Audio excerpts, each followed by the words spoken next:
So the Academy Award-winning director of The Graduate brings together contemporary horror tale, the oppressed animalistic side of an everyman, brought out to the feral, untamed surface, with Jack Nicholson, Michelle Pfeiffer, and James Spader in Wolf.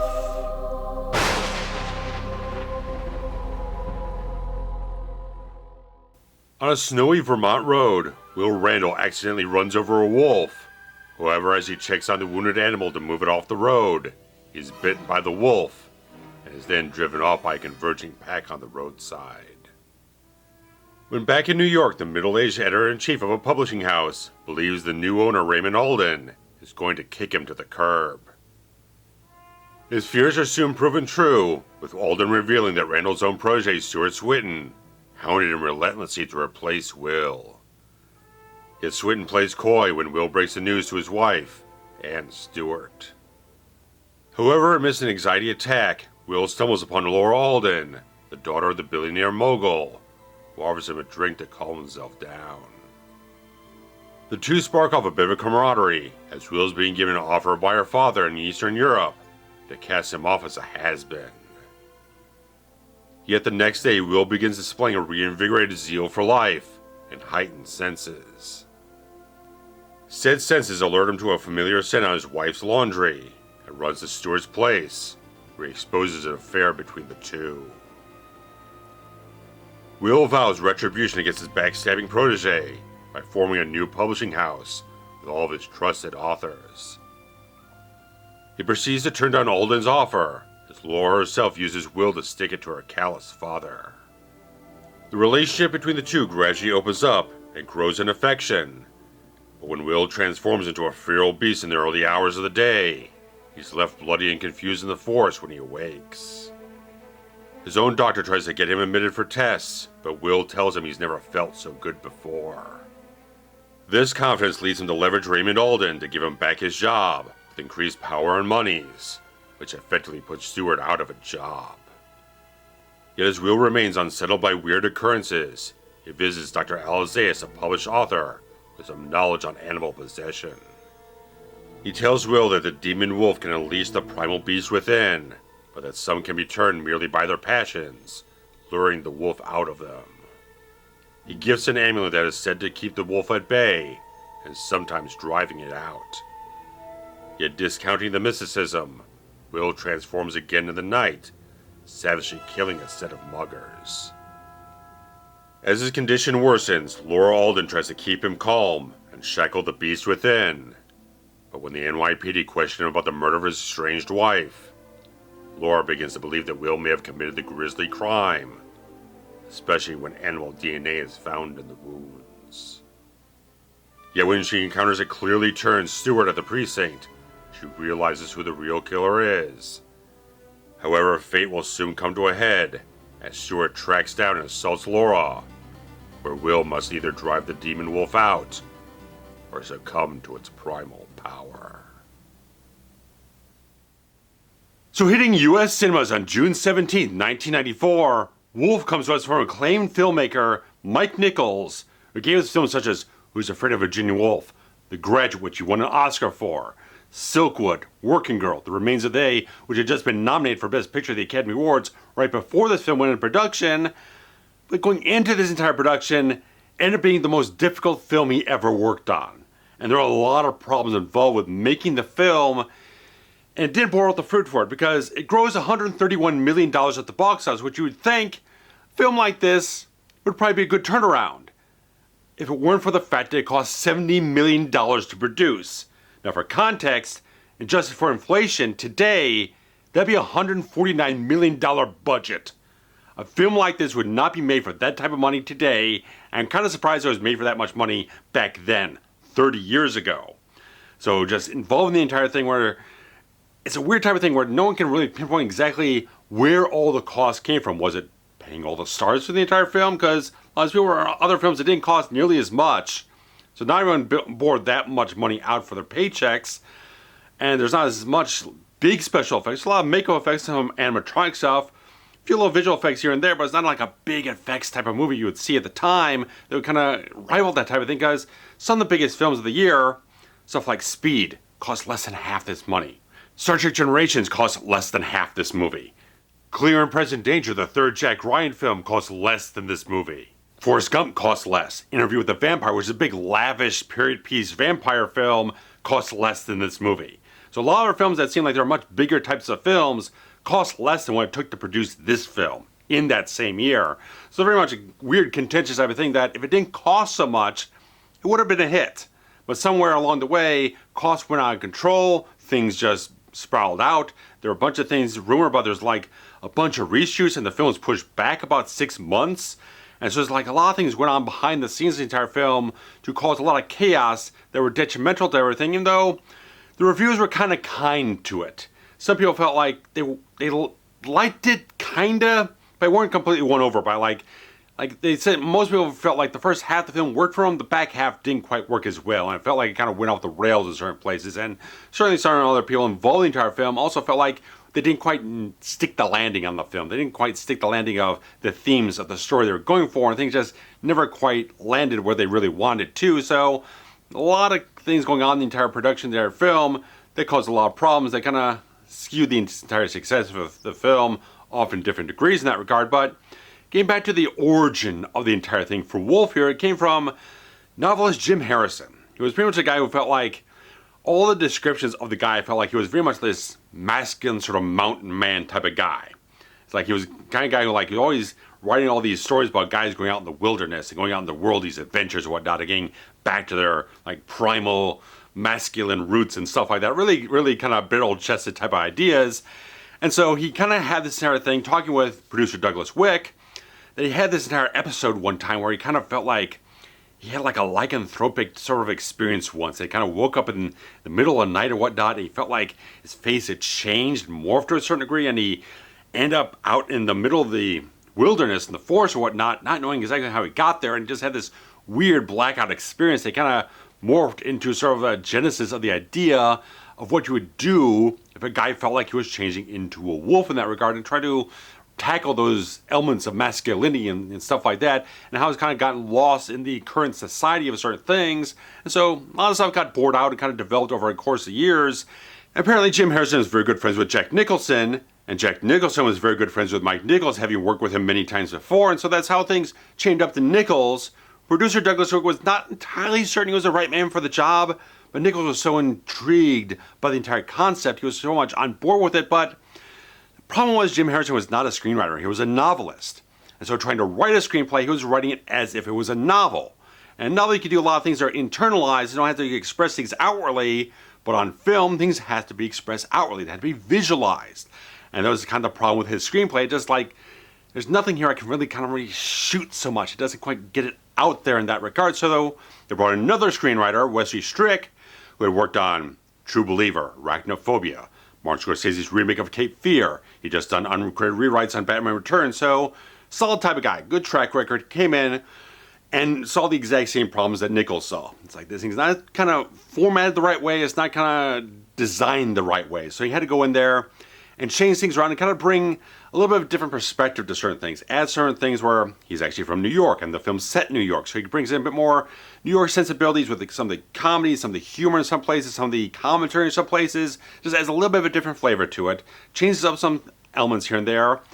But it's even further beyond that, where we get another writer involved in the entire film, who was Mike Nichols' good friend Elaine May, who is very much an acclaimed filmmaker and writer and all the different things. They've been a comedy duo back in the day. They'd done all this great stuff, and she was so well acclaimed. But this was after she did Ishtar, and that was a big fat bomb in Hollywood. It didn't really curb her career as a writer, but it just kind of created a disaster for a lot of different people in that regard. But she had done so much good work, and she continued to do a lot of screenwriting, a lot of kind of shadow, uncredited writing type of stuff. On this film, she is uncredited, but she added a lot of things in here, including doing a lot of the rewrites of dialogue for Laura Alden, Michelle Pfeiffer's character in the entire film, and doing a lot of things that kind of add in certain elements that I think really do aid the film in very good ways.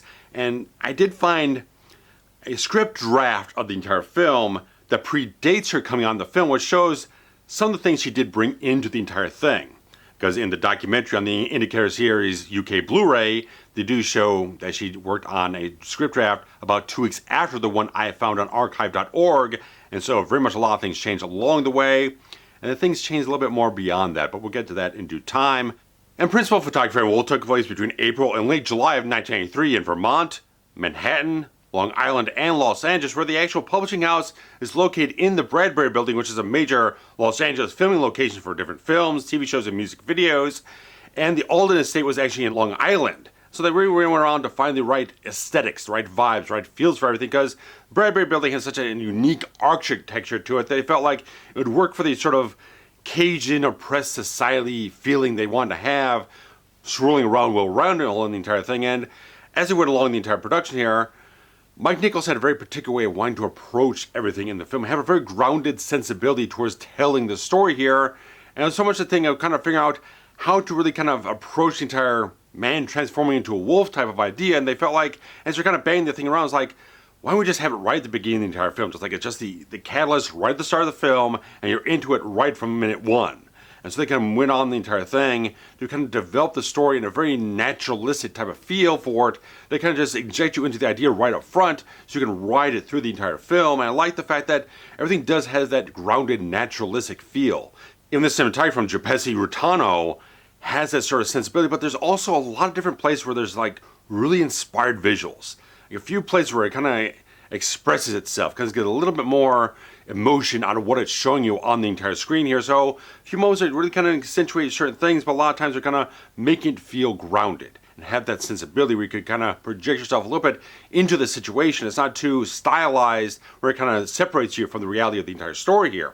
And so much of that sensibility is so much hinged on the weight of weariness on Will Randall. As you're going through the journey with this character from this downtrodden, worn out man to this ascendancy, to this heightened sense of awareness he has, and the confidence, all the different things he's going through, the film tethers you along with that weight and the gravitas what Nichols is doing to keep you in line with it. Now, certain people do have issues with how the film goes along towards the end of the film, but I feel so much that the film maintains a tone, which was a very difficult thing for Nichols to nail down. When they did original test screenings for the entire film, it didn't work.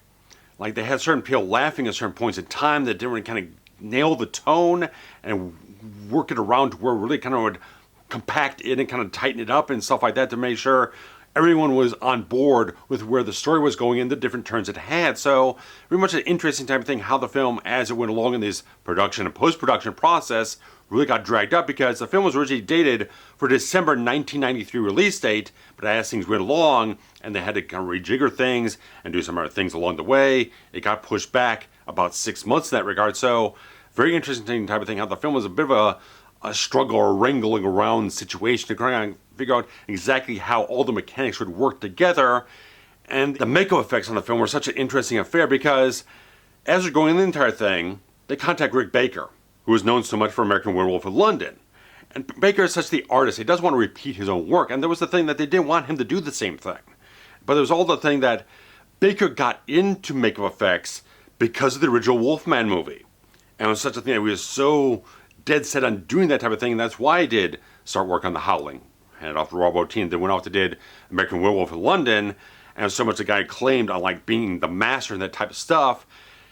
And so much the way he approached the entire thing was like looking back on different things like Werewolf in London, having a different sort of aesthetic for the entire wolf transformation and the whole thing. Not having the same thing like big long snouts and stuff like that. And I would really turn into that anthropomorphic type of character in a certain way. They really want to have a certain way they kind of used Jack Nicholson's own features and his own face, all the different things, because Jack's got such a interesting face of a lot of character there. So you don't want to cover it up with a lot of stuff. You just kind of accentuate different elements of it and just kind of grow out the hair in some places. So such an interesting process. And the fact of the matter was, Nicholson was actually allergic to spirit gum, which at that point in time was a little less than advanced. It was kind of something that was a little bit on its way out, but still had some application properties they could use in certain cases here. And so Baker tried not to use it on him, but it was perfectly fine using it on James Spader for the end of the film.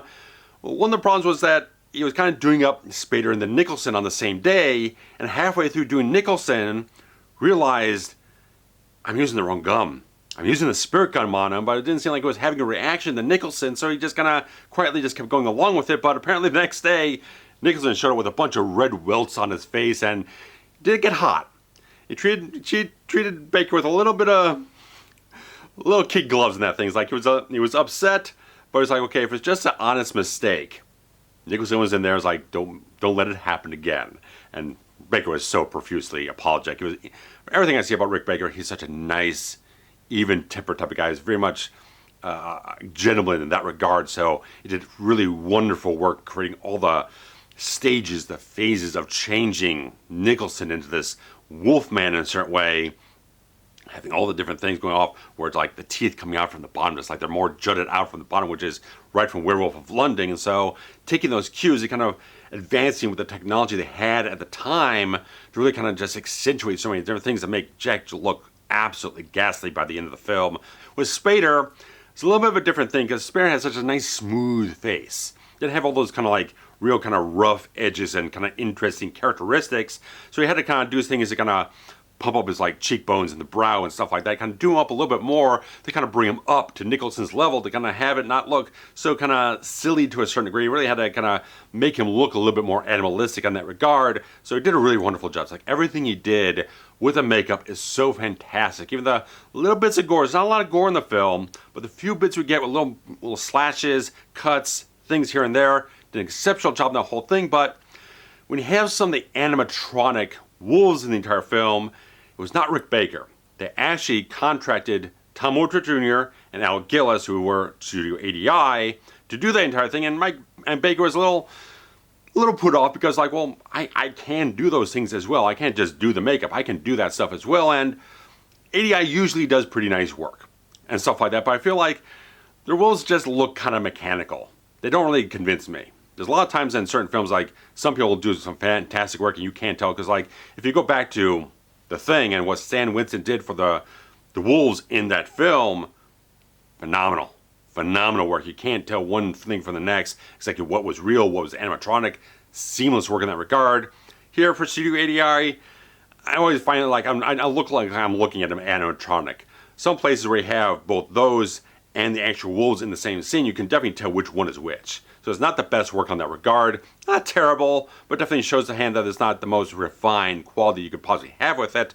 But in general, the effects in the film are very effective to get the entire idea across and do so many great things to really kind of put you on the edge of your seat when you see the transformations going on and see what's happening to the character of Will Randall and especially Stewart later on in the film, which is a whole other thing to talk about when we talk about the performances of this film. And in the casting process for the film, they're pretty clear up front about who they want to get for certain roles. And of course, it was Jack Nicholson. Just like the fact that Jack has that animalistic side to him. You always have that on screen. You always see the balancing of the civilized man with the much more savagery of the underlying nature of man with his performances. He's got so much of that explosive charisma on screen, but he has to start out with that lowly man. That middle-aged man who's got a little too much oppressed by everything in life. Age has gotten him down.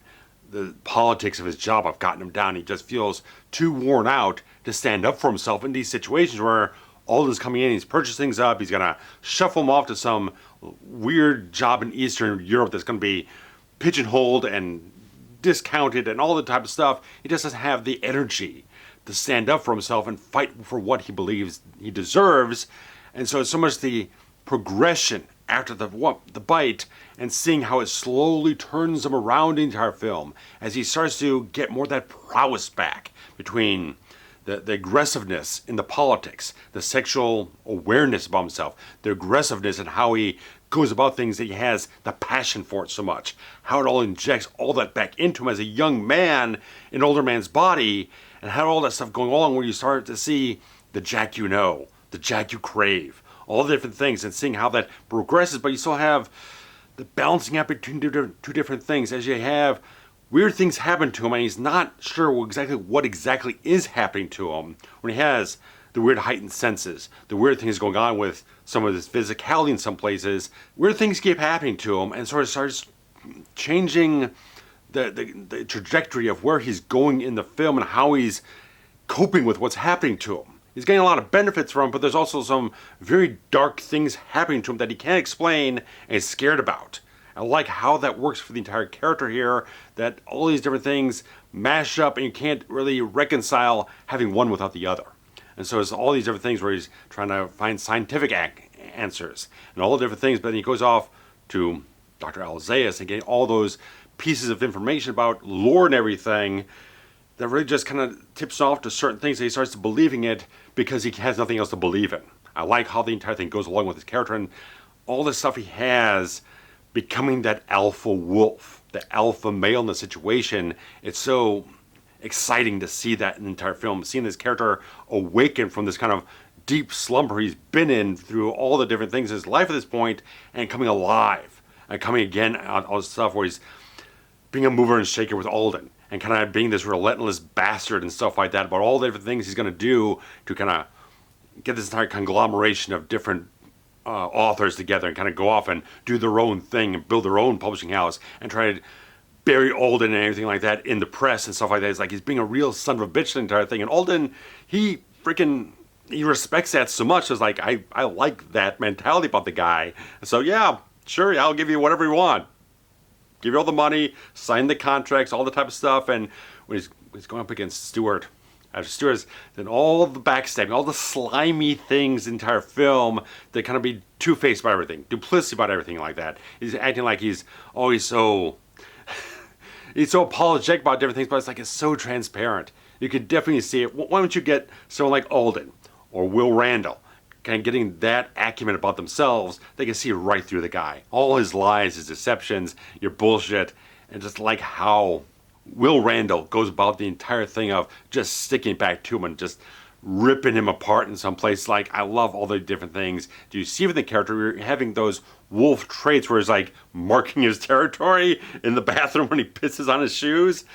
It's interesting. It's fascinating type of stuff to see how the wolf affects him, how it kind of influences how he goes about the business of retaking and reclaiming the things in his life that he believes he deserves, but it takes so many different things away. It takes away the humanity of what he is by the end of it. So it's an interesting push and pull type of situation there with how the wolf affects that character, Will Randall here. And it's an interesting journey to take with Jack Nicholson so much cemented in the role, which was an interesting thing because Nicholson was not terribly Nicholson on the set because he was going through a bad breakup with his girlfriend at the time, and he was not a very good personality. Like him, Nichols didn't entirely get along as well as they used to, and of course, back when they worked before, Nicholson was not the big star that he was at this point in time. This is way big at this point in time.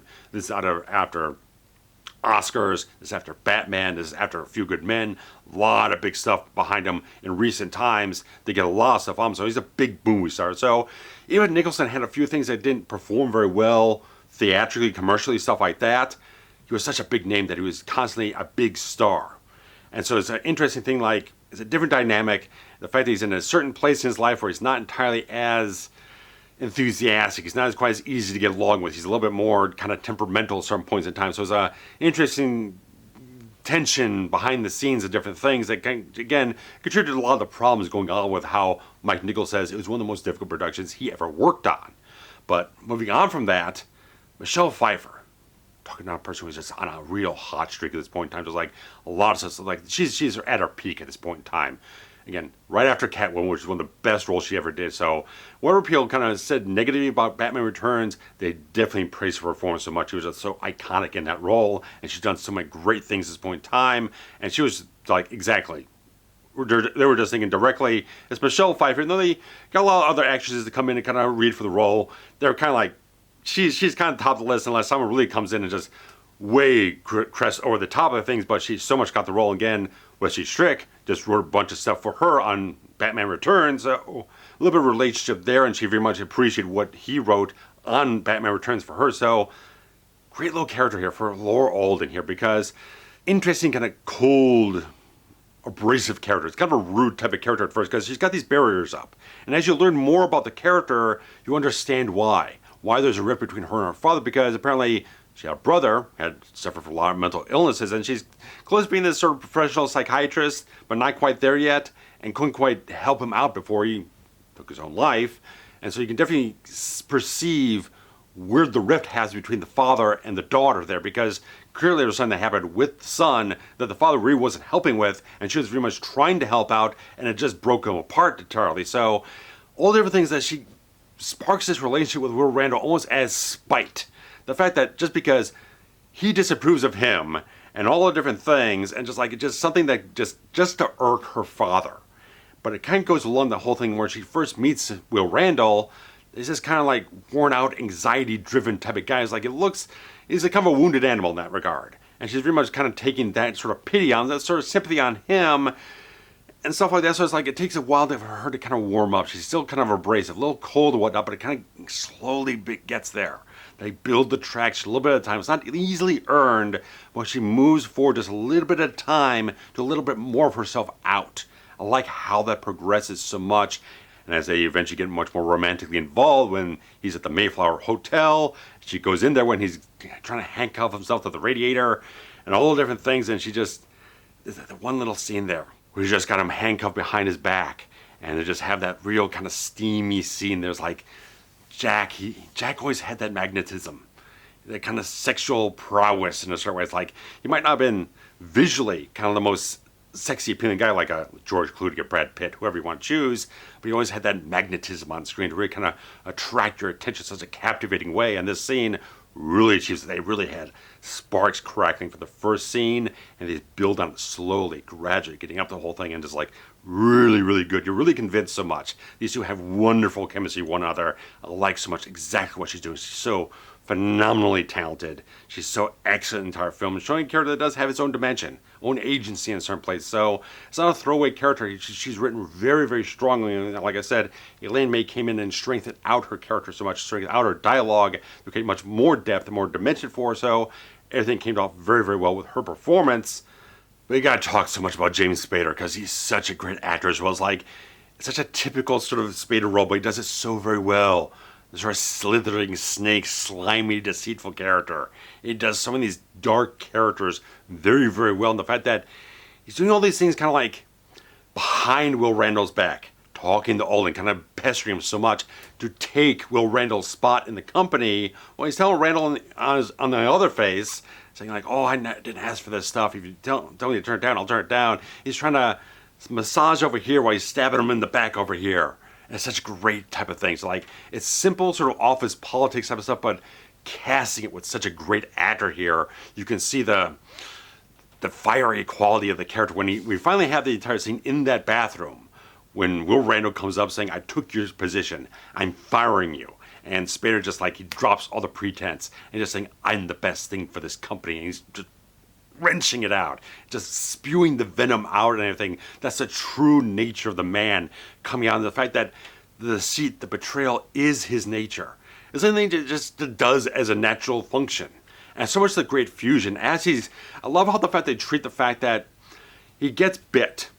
It's almost a throwaway type of thing when Randall goes off and he's smelling Stuart Swinton's scent on his wife's clothing, and he goes off and he kind of like is going to expose the entire thing and verify what he believes, that they're having an affair. I love the fact that he bites him on the hand, but it's something that's almost like come and goes, and you're not really thinking about it because you don't tip your hand towards Stuart becoming the wolf through the entire film. It's not until up to that police station scene at the end of the film that you really get the entire thing. Up to then, it's not really shown. I like the fact that as you're going through the entire process, it's this great fusion between the human greed and this sort of deceitful desires and all that type of stuff and the alpha wolf mentality. The two of these guys are trying to bite and gnaw at each other for the alpha position, the entire pack here in the publishing house. So it's a nice little allegory in that regard. The fact that Stuart just this guy is like, he represents the worst of both. All that type of stuff. And just the fact that it got the entire thing like, the demon wolf is not evil unless the man is bitten who is evil himself. So it's like, it sets up all those little things. The scene with Puri. I love that scene so much. He is cast beautifully in this film. My God, what he does as Dr. Alzaius is fantastic. I love this scene so much because he brings so much flavor and texture and so much interesting qualities. Like, the fact of the matter was, on the script that was on archive.org, Dr. Alzaius is not in that script. It's not until after Elaine May joins the film that characters are integrated into the script, and it's a stroke of genius. because you have to have that. You have to have someone lay out the lore, lay out the rules of how things work at a certain point in time to understand exactly what's happening, what's going to happen, how to maybe curb it. I like that entire scene. It's like he does such a great job. The fact that he wasn't really as old as he looked in the character. And Rick Baber came in and did some certain sort of stippling things where he kind of stretch out the skin, do a bunch of little stippling of the makeup, and kind of goes back and it kind of crinkles and everything. Did a massively good job in that regard. And the fact that Puri was just such a celebrated actor in Indian cinema, and he just did an amazing job with his character. I just love every second, everything he does to weave around the entire mystery of everything, weave around the ideas and all the type of stuff. So I think it's so rich. It's such a great, great, great scene, and he's owning the whole scene, and Nichols is not doing anything to pull it away from him, because he knows exactly when he's in the presence of another actor who's really on fire, give them the stage and let them do everything, because Will Randall's not that character to pull that and do that thing in that scene. He's kind of guy who's a little swallowed up, like just trying to understand what to do about maybe what's happening to him, but doesn't really kind of subscribe to the mysticism. But I like how the character of Alzeus says like God and the devil and heaven and hell and all the deaths and the resurrections and all the religious texts that everyone seems to believe so much. It's all mysticism, but we're so used to it. It just feels like second nature to kind of just accept it. The entire thing with all the demon wolf stuff, it's just another part of that. Just something that you're not used to having it in reality, so you haven't accepted it yet. So it's like all the different things, like it's just such a great way to integrate that into the grounded sensibilities of the entire story here. So wonderfully written, but just magnificently well performed by such a great actor in that regard. I love that scene, that character, that performance so exquisitely much.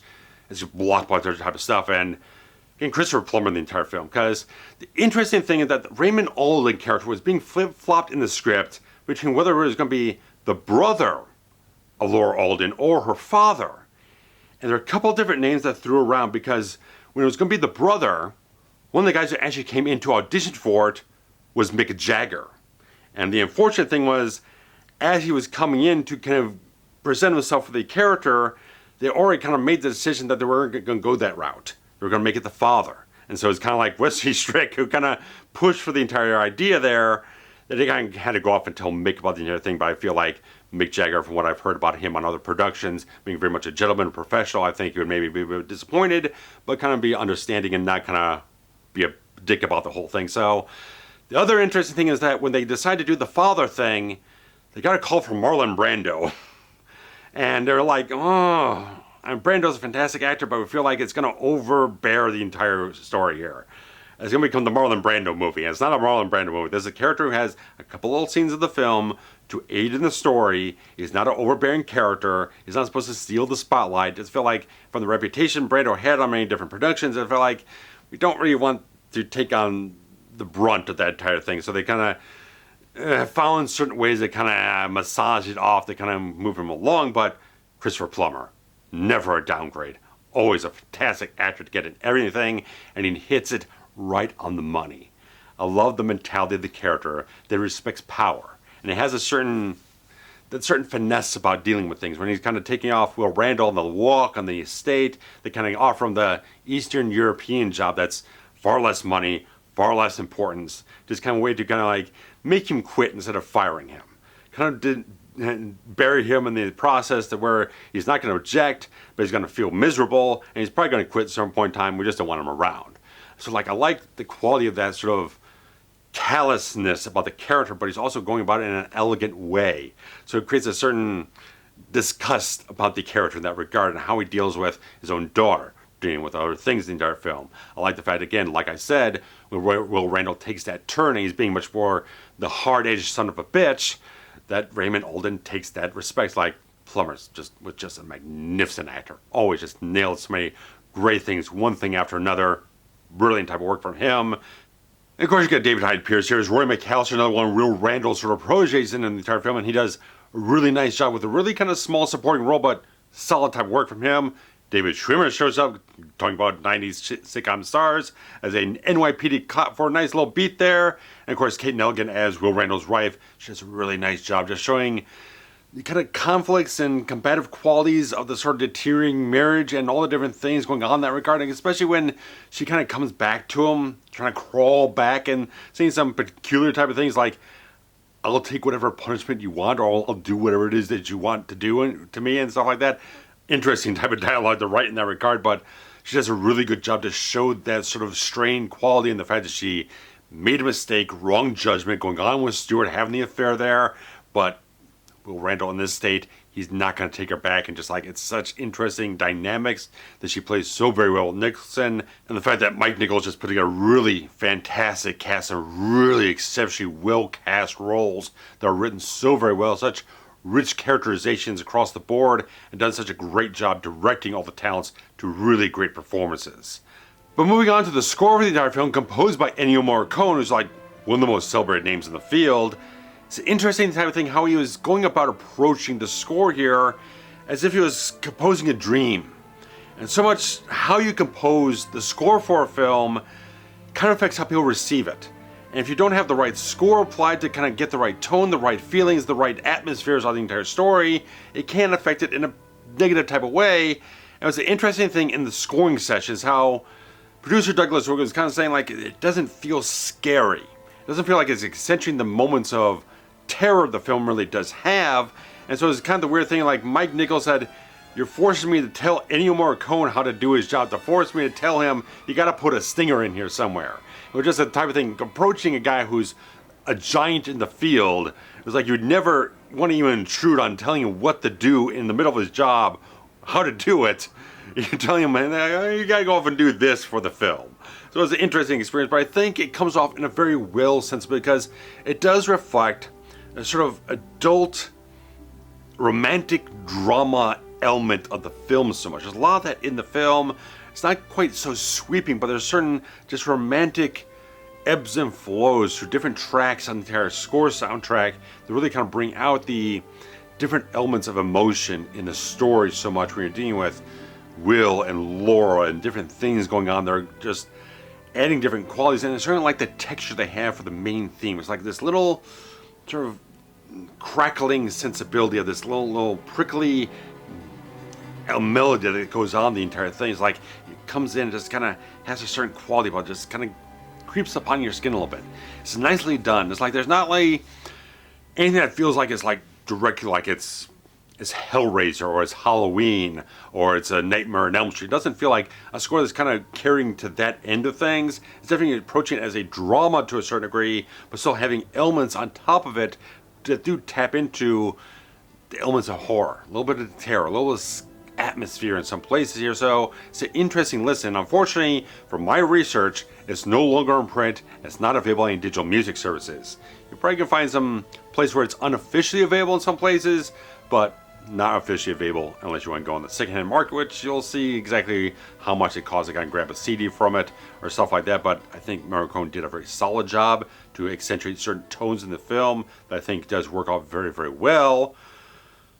But you're talking about the entire film in general, and especially the climax, because there's a lot of chatter online about the extensive reshoots on the film. Because like I said, as they did things, edited the film, put on test screenings, certain things worked, certain things didn't work, and they kind of restructure things and had to work on it more and more and more, and it certainly delayed the film to a certain degree. Certain words, like they only did like 2 days of reshoots. I don't know exactly how extensive they were. I don't know exactly what got reshot. Certain holes in the story of the production of the film still exist. No one has really been able to kind of fill in exactly what got changed from things one point to the next.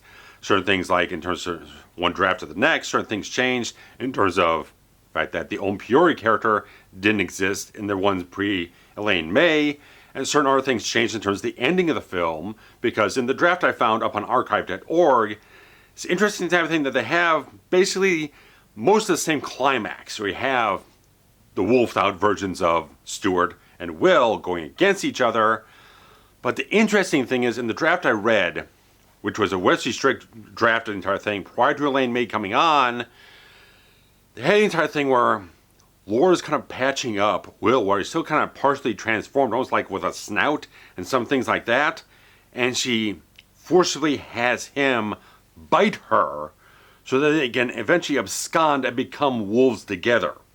And this has an entire like coda from like a year afterwards, like it says 1 year later. Like Raymond Alden's going out to this like cabin in the middle of Newfoundland and kind of finds traces that they were there.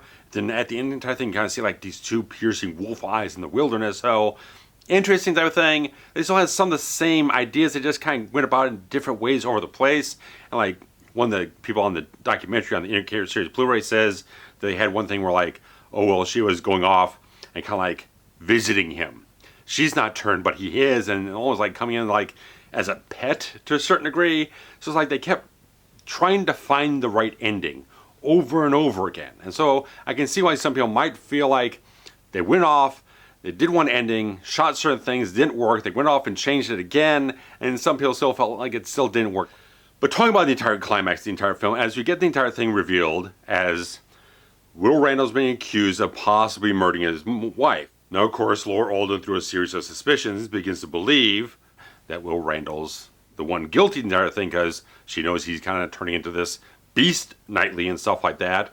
And the entire thing of having like animal DNA in the wounds and stuff like that. She believes she's scared out of her mind, so she's going off to police for her own safety, but then realizes Stewart's turning. And he's this entire manic sort of thing, which is like, this is like some peak Spader type of thing. He's going all out on this performance. Once he's turned, it's like he's snorting out some of that leftover cocaine from Less Than Zero. Because he's just going manic. He's like chewing it up like living hell. He's just like rambling a mile a minute. Just like he's just full-bodied, nervous energy peeking off the whole thing. It's crazy. Like he's going full tilt on this whole thing. And it's the fact that the ending, I can see why some people don't like the ending. I can see it. I can feel it because it is a weird movie. It's kind of a weird movie overall. Just like the themes are really solid. The themes are really solid. The whole thing of man oppressed by a society is kind of this midlife crisis type of thing, and he kind of becomes more invigorated by the wolf and stuff like that, but then the wolf starts taking him over, and there's entire battle internally and stuff like that. Interesting stuff. It's great, interesting stuff. But as you get at the entire climax where everyone gets completely wolfed out, and then it's just this monster mash, where everyone kind of like, even Rick Baker, who did fabulous work with the makeup stuff, still feels like it kind of lost me there. When it turns into like the two of them and these wolf personas scratching and clawing and biting each other, it falls off the rails a little bit for some people. I've watched it enough times. I watched this film way back when it was on FearNet. If anyone remembers FearNet for like the mid-2000s, that's when I first saw this film. And I've always liked it.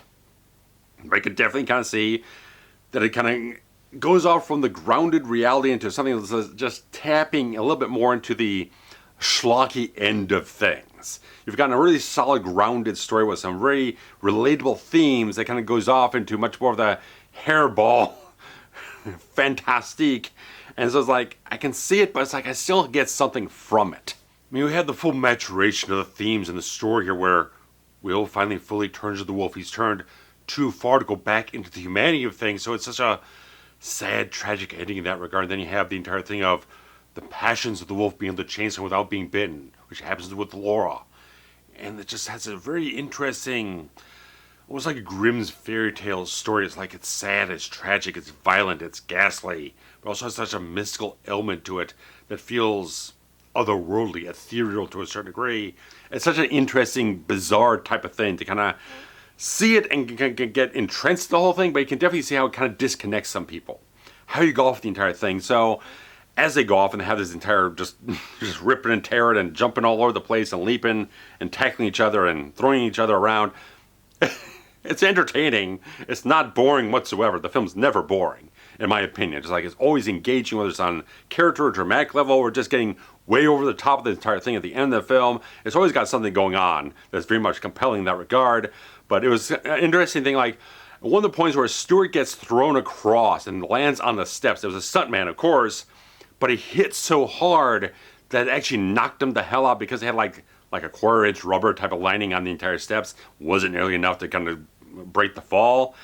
And the interesting type of thing, in terms of like the makeup, the stuntman, and stuff like that, is that even with the kind of middling HD transfer we have now, you can still tell whether it's actually Spader and Nicholson on screen or it's a stuntman with a rubber mask on. It's very apparent. I can't not see it every time I watch the film. It's like, that's not Spader, that's not Nicholson. That's definitely a guy with a mask on. It's not working for me. I can't imagine. I've kind of waited for the scene. They maybe get a remaster, like a 2K or maybe a full 4K remaster. It would way show its hand in that regard at that point in time, so egregiously in that regard. But I very much do like the film. I very much liked it since the first time I watched it, but as I do analyze it, kind of see it from different perspectives, you can definitely see like, yeah, that probably doesn't quite work for a lot of people. In fact, that clearly the critics, some people involved in the film, really felt like they just never really got the last act of the film quite right. So it's like an interesting thing, like you see all the themes, it goes off to a certain degree, it still fulfills everything that you have with the themes and progression of the story.